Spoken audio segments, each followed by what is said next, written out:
I think I know what it refers to in either way. It's an important term to go over, an important concept to go over, which is when the government can incentivize lending to for certain purposes more so than Mm, others. So, for example, in theory, you could put a tax on lending for certain things. Let's say I want to open a liquor store. That might be they could add frictions to do that. okay. Or if let's say when U.S. veterans were coming back from World War II, part of the GI Bill was that they put them through college and things like that, but then they also gave them loan guarantees if they want to like buy a house, for example. And so they didn't outright give them the money to buy a house, Right. but they would backstop loans to them. And so they would make their loans basically risk-free for a bank to lend money to, and therefore they would effectively lower the cost of credit because they judged that, and most people, of course, agreed at the time, is they judged that as a useful, a societal good for those people to be able to buy homes cheaply. And so directed credit, I think that's what it refers to. And if not, like I said, it's still an important concept to go over, where the government uses the fact that it can print money and backstop loans, or add frictions to loans in order to make it easier for certain groups to borrow money cheaply. And so that goes back to the Cantillon effect of who gets access to cheap credit and who does not. You want veterans to have houses, but let's say you don't want liquor stores, or you're in the middle of a war and you want to say, okay, we're going to pay up front, go, we're going to do various loan guarantees to go build industrial facilities because we got to make airplanes, we got to get commodities. Let's say you have an energy crisis and you say, okay, we're going to backstop loans to energy companies. Yeah. And so you can imagine how this can be used for good or ill, what society is structured around. Basically, it keeps their rates low while minimizing how much they have to outright print to buy it. And so, for example, if all they do, if they run out of natural buyers and they want to hold interest rates, let's say you're Japan and you have 250% government debt to GDP, you can't let interest rates go very high, otherwise you're going to be outright Mm, installed. Okay, we're going to hold interest rates near zero. Nobody wants to hold these bonds, so we're going to have the Bank of Japan buy them all. That's going to be more prone to inflation, or in the long run, potentially hyperinflation, if there's no other buyers for those and they're just literally outright printing money. And so you say, okay, how can we slow that down? How can we create some actual buyers for these bonds? And so you can say, okay, well, all pensions have to own, for their own safety, you can say they all have to own 20% of their assets in Japanese bonds. Or you can say, banks have to own 20% of their assets in bonds. And then, to the extent that you want to get the public involved, that's obviously harder because, again, the number of enforcement points. But let's say in World War II, you'd have war bonds. You'd say, okay, it's literally if you want to help us win the war, buy these bonds. Um, and so that's a way for, people could contribute to the war and help keep financing costs low. And of course, it depends on where they fell on that. They'd yeah. lose money, but people can say, well, at least they won the war. But that gets basically you're relying on that patriotic duty. And Yeah. and again, it goes back to the more desirable your society is, the easier that is to do. Say, well, we want to win the war, versus if you're on the other side of that Right. and there's maybe more people that are questioning the ethics of the war, if you're the aggressor, or you're not in the truth, Hmm. that's going to be harder to get people to buy into those bonds. And so that's going to be much harder to do.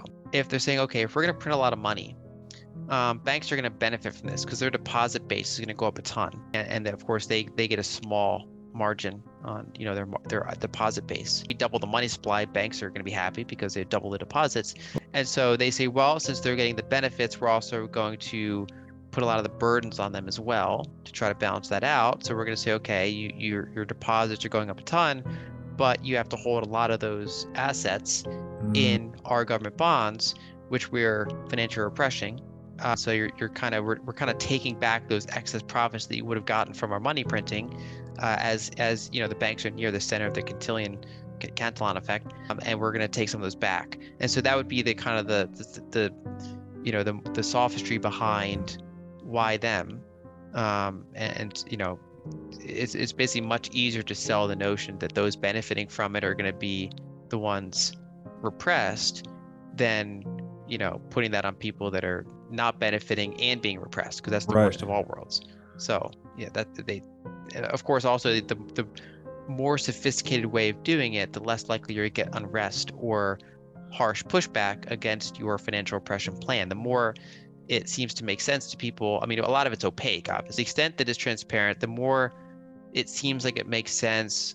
And the more, again, that the more desirable that place is to be in, where people like kind of understand what's going on here, the easier it is to do versus the more ill-structured it is, the worse the incentives are, the more corrupt. If you're literally just printing money and then giving it to your Right. buddy, and there's multiple degrees. I mean, one of the challenges, going back to directed lending was during the lockdowns, you did the PPP loans. That was an Right. example of, they would, have these loans that turn into grants. So they use the banking system because the government doesn't have these arms where it can just Yeah. go out and make, millions of individual loans. Yeah. So it has to use the banking system. And so it backstopped these loans and eventually forgave the loans. And the problem there is, some people, of course, you know, benefited from them because if you have a restaurant and you're really not allowed to have customers and you're going to go Yeah. insolvent because you still have to Right. pay your bills, that keeps you solvent. But there was like literally companies like financial asset managers that apply for and receive those PPP loans. They had no plans to lay people off. Mm. So all that money just goes to the bottom line of the fairly wealthy business Mm. owner, and then those get forgiven. And that's an example of, very, most people would agree that it's not a good form. The further you get away from it making sense to people, the more likely you are to get pushback or questions around, how, or also the more likely you are to get inflation, because if you're just literally, creating money.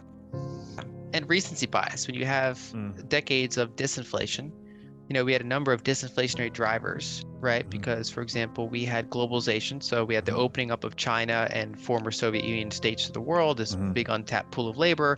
Developed countries could, you know, push some of their costs onto that. Mhm. And so it's basically a enhancement of productivity, enhancement of organization for the world. Yeah. And so that was a big release valve for Yeah. inflation for a long time.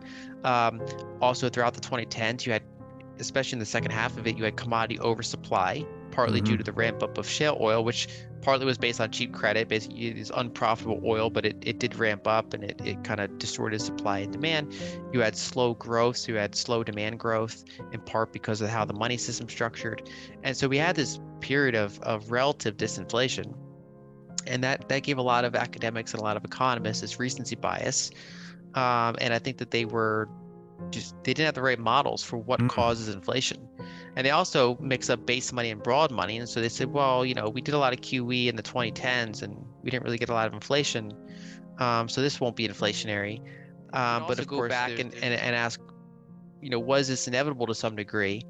And, back in 2019, I was writing like, okay, so are we in a bond bubble? Because, inflation seems super low right now, but next crisis they can just print a lot of money. And because debt's so high, for referring to that long-term debt cycle thesis, when you have 150% debt to GDP and there's some sort of disruption in the economy, they can kind of let things play out. But when they build up 350% debt to GDP in terms of private and public debt, Mhm.